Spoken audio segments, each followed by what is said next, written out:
Hey everyone, welcome back to the channel. And if you're new, welcome. My name is Adelina and I make videos about living in my tiny house on wheels and living a more intentional life. I'm not in my tiny house. I got a coffee and I am on Main Street in Chemainus at the Willow Street Cafe.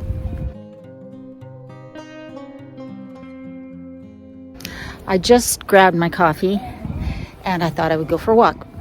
The reason I'm not in the tiny house is because my landlord, when he cleared the spot, he had a bunch of trees cut down, cedars, and he's having them milled today. So the mill is there and they're making a whole whack of noise. So I'm trying to stay out of the house as much as possible. But I got lots of questions, lots of fantastic feedback on the budgeting video. So thank you so much, guys. I appreciate that. And I appreciate that you appreciated it. But there was a couple of questions I wanted to address, and I thought since I can't be in the tiny house anyways, I was going to do a review on the separate composting toilet. But I can't do that because I can't be in the house right now. It's way too noisy.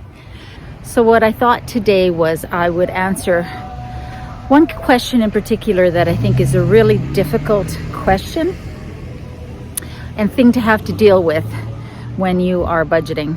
So let's do that. But first, let's go for a walk.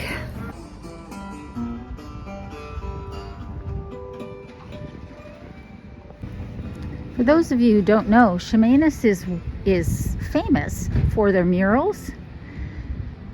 And I knew that the murals were a big deal, but I didn't realize how extensive it was. So you're going to see some amazing murals if you come to visit Chemainus. Here's the one that's on the side of the post office. It's beautiful. In fact, you can follow these painted yellow footprints all through town, and they will take you around to all of the murals in town. So if you want to send me a letter, this is where I'll come to pick it up.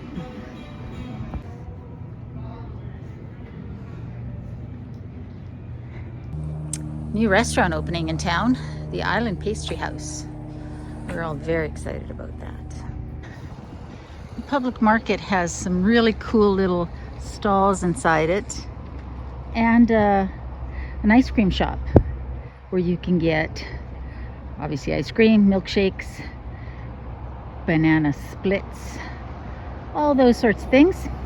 Fortunately, no vegan ice cream, but you know, I'm kind of used to that. But here's one of my favorite places in Chemainus, and it is the public library. Like, how beautiful is that building? So gorgeous. It's tiny, but they're super friendly.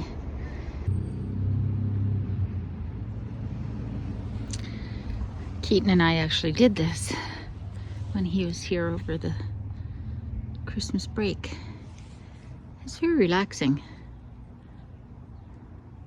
And if you're looking for yummy Thai food, Thai Pinto, it's such a cute little place. Not a lot of seats, but delicious food.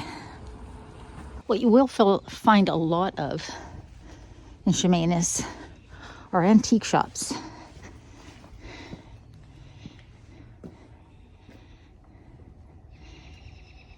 How cute is that? Vintiquity. They've got some pretty cool things in here. I love that you just have to explore and see what you can find. Okay, for some of you, this is not a big deal. But for me, a holly bush is a big deal. I wonder if you can do cuttings from a holly tree. Let me know. There are also a number of bed and breakfasts here in Chemainus. This is the Cottage and Castle. I usually see a kitty cat sitting right on that step. He or she has not let me get close enough to pet it yet, but hope springs eternal.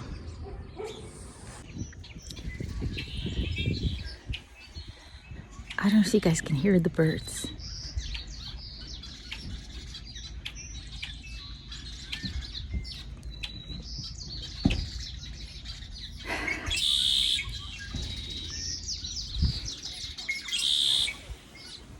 One right up there. Singing his little heart out. This is Kins Beach. You can see that the tide is out, which is awesome. Usually at the end of the day, I'll either go to Crofton or here, take a long walk. The nice thing is when the tide is out, you can walk a long ways. This is the boat launch.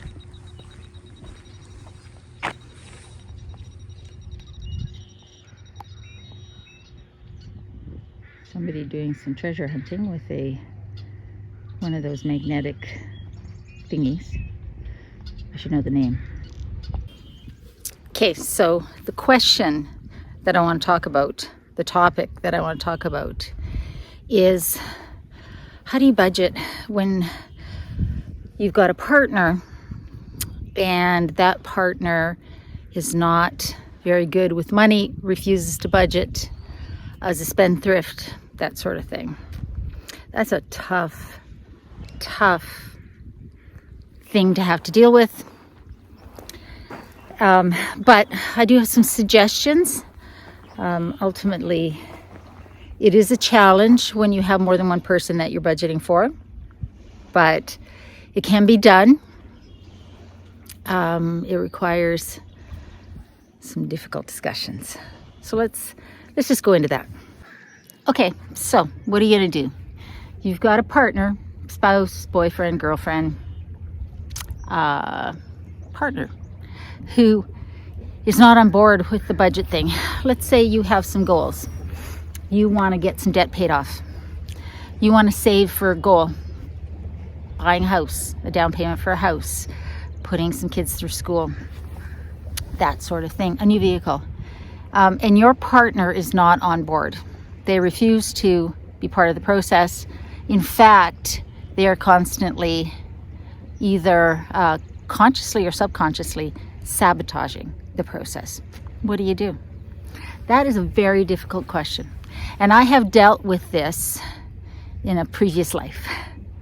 And the fact is that it can be almost impossible. Well, no. The fact is it is impossible to make somebody do something they don't want to do. You can't change somebody else if they don't want to change. All you can do is control or change how you react to that person or that situation. So I'm just going to be upfront that this is difficult. I'm also going to say upfront that if you are dealing with a situation where money is used as a weapon, where you don't feel safe financially, where somebody is using it to control you, then this isn't the discussion for you. But I really do hope that you reach out to somebody to get some help, because financial control is abuse. And somebody who keeps somebody financially dependent and controls them through money is being abusive. So I'll just put that there. This video is not going to discuss that. What we're going to be talking about here is somebody who just doesn't care, who thinks that because banks have branches, money must grow on trees. They just don't want to be controlled. And whenever you bring up money or a budget, they accuse you of wanting to control them or ruin their fun, things like that. So what I'll say to that is that's a very immature attitude. And we first want to get both partners acting like adults. So this is going to require a conversation, a very open, upfront, raw conversation. And you can start it by saying, this is how I feel. This is what I'm afraid of. I'm so afraid of this debt that we're in that I can't sleep and I can't breathe. That I feel helpless and hopeless that we'll ever get out of it if we don't do something. That sort of thing. And if you can start the conversation talking about how it makes you feel versus what they're doing, it will usually be they will usually be more receptive. So I think that is a good start, to start with how this situation is making you feel, and how you feel unsafe and afraid. Whether you're male or female, it's irrelevant, right? And so if you can get that person to listen and acknowledge the situation, that can be a big help. Second, I would say that there's somebody over there walking their really cute dog. Second, I would say have resources ready. Have coaching ready. Like the Dave Ramsey program is taught, Financial Peace University they call it, is taught through a lot of organizations, schools, a lot of churches. But if you're not religious or you don't belong to a church, you can find it online as well. But it's an amazing program, because what it does is it lays everything out very matter of fact and black and white, and starts the discussion in a very neutral way. And I think that is really helpful, because most people don't even know where to start. And so doing a program like Financial Peace University, or there are other programs out there that you can get online or in person, I think is a great way to start. Now, if you're struggling to get that person to come with you, then I would say do everything you can to get them to come, even if it's just, asking them to do it for you, to come and be open-minded and come to, say, the first 5 classes or something like that. Because when you're surrounded by other people who are doing the same thing as you are, who are farther along the path than you are, and you can build excitement and community, it makes you feel like you're not alone, and it takes some of the shame factor out. Because I think a lot of the resistance that people have with their partners is shame driven. One or both people feel ashamed of the position they're in, of how they let it get that way, what their contribution was to that situation, and having a discussion where you take shame off the table, because that is kind of irrelevant, right? All of that stuff that happened before is all in the so what category. That happened, so what? The what now is what you need to focus on. And so you can't stay in the same spot doing the same thing and hoping for a different result. That never works. I think we all know that.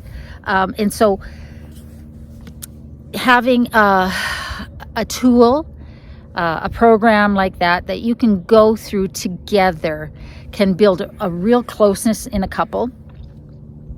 And that way, and when you do that, what you find is you're both paddling the canoe in the same direction. Therefore, you're moving. Even if you're going against the current, you are going to make some traction. You're going to get somewhere. And but that will only happen, or that will happen a lot faster, if both people are paddling in the same direction. Now, what about if you absolutely can't get your partner on board with the program? Then you're going to have to do it yourself, or as much as you can yourself. My suggestion would be, normally I would be 100% for and always recommend combining finances when you are a couple.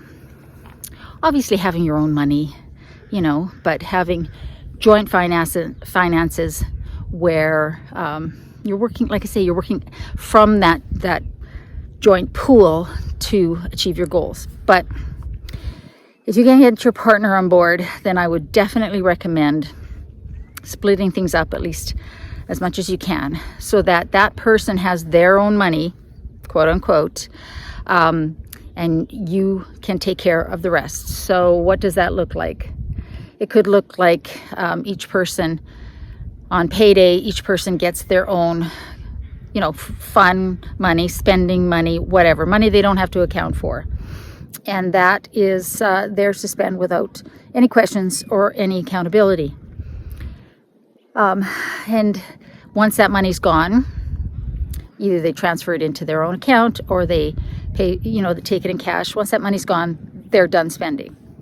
And that can really work, because it helps the person who is resistant to the process, feel less like they're being controlled. The big challenge here is if there are credit cards involved and that person is continuing to spend on credit cards. And that's a very difficult situation. One solution is for each person to have their own credit card and that person be responsible for paying their own credit card bill. But so often those cards are joint, and that's very difficult. If you can get that credit card, get it, close, cut it up, stop using it, leave it at home, stop online shopping. Do not put your credit card numbers, save your credit card numbers on online shopping sites. Don't. It's way too easy. I know this from experience. If you can delete those numbers off of there, that can make a big difference.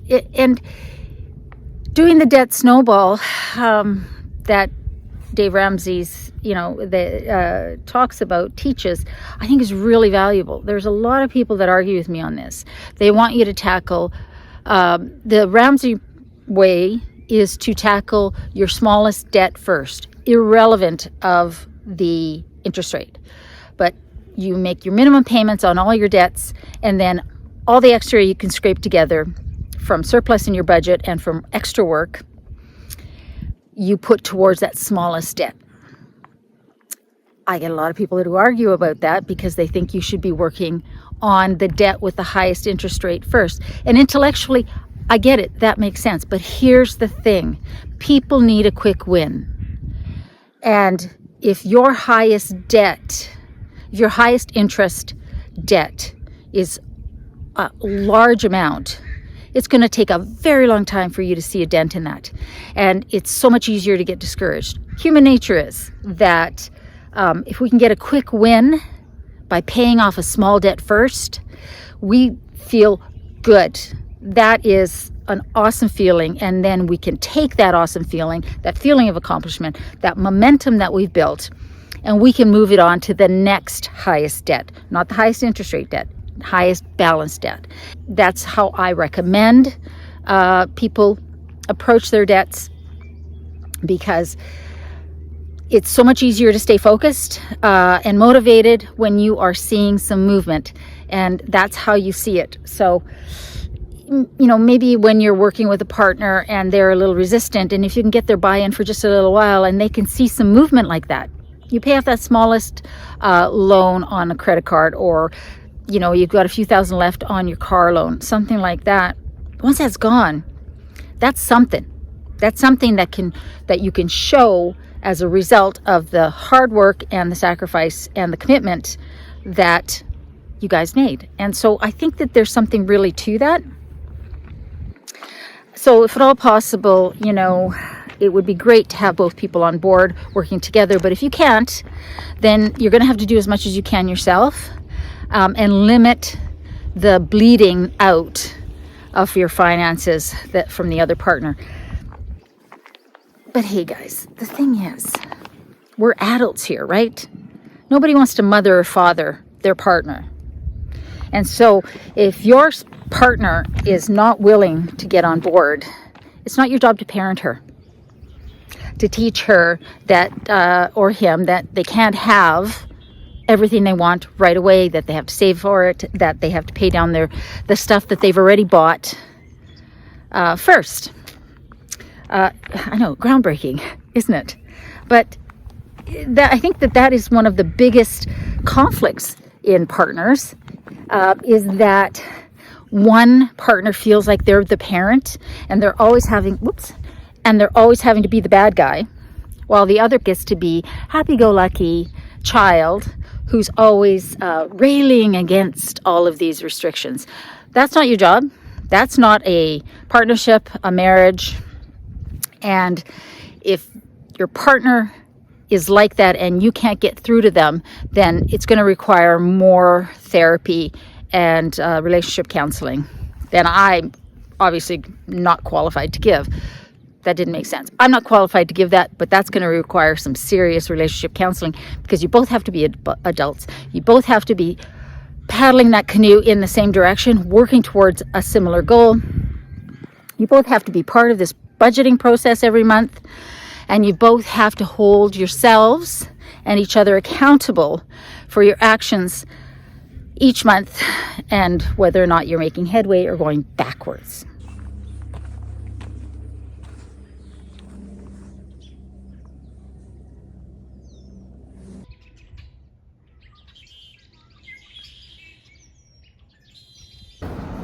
Okay, well, I'm not sure how helpful that was. Ultimately, it comes down to this. If you're in a partnership, whether you're married or not, you need to be able to count on that partner to be working towards the same goals. You need to be able to be 100% honest about things, and you need to take responsibility for where you find yourself, for the part you played, because it's never just one person's fault, or rarely is it just one person's fault. So if you can speak to each other with love and kindness, if you can explain how the situation is making you feel, so that you're not attacking them, you're just explaining, then hopefully you can get that person to come on board with the process. But yes, it is more difficult when you've got a partnership and one person is not part of the process. I hope that if that's the case, that you can get the help that you need to get on board together. That could be as simple as signing up for Financial Peace University or some other program that will teach you both about finances, budgeting, planning for the future, all of those things. Give you the tools, because, you know, we're not taught this stuff in school. Most of us have to figure this out the hard way by making some very expensive mistakes. And then we learn. But if you can find a way to work together on this, it can make your relationship so strong, and bring you guys together in a way that wouldn't happen otherwise, because you are both fighting towards the same thing. It's the two of you against the world, which is an incredibly powerful thing. And you can get so far when there's two people pushing that rock up the hill or down the hill if it's a snowball. So anyways, I hope that was useful. Again, if you're in a situation where you don't feel safe, where you feel like somebody is controlling you, using money to control you, and you don't feel safe, please reach out, get some help, talk to a friend, talk to a counselor, because nobody deserves that. And I really want you guys to be safe. So guys, I hope that was helpful. I'm not a therapist, I'm not a psychologist. I am somebody who likes to talk about this stuff. And somebody who has made their share of mistakes, and also been in a situation where I had a partner who was not cooperative and on board, was trying to get our financial situation sorted out. And I felt like I was doing it myself. And, you know, that happens to a lot of us. Do the best you can. Take care of yourself. Make sure you're staying safe. Everything is budding out like crazy. It's a gray day today, and it's actually quite chilly, but it's beautiful. I don't know if it's safe to go home yet. I have groceries in the car that need to get put in the fridge, so I think I'm gonna head home, and if it's noisy, so what? All I'm gonna do is edit this video anyways. Thank you so much for all the response on that video. Make sure you subscribe if you're not already. Give the video a thumbs up if you like it. Share it with somebody that you think might find it useful. Remember, in a world where you can be anything, be kind, be brave. I love you, and I'll see you next Sunday.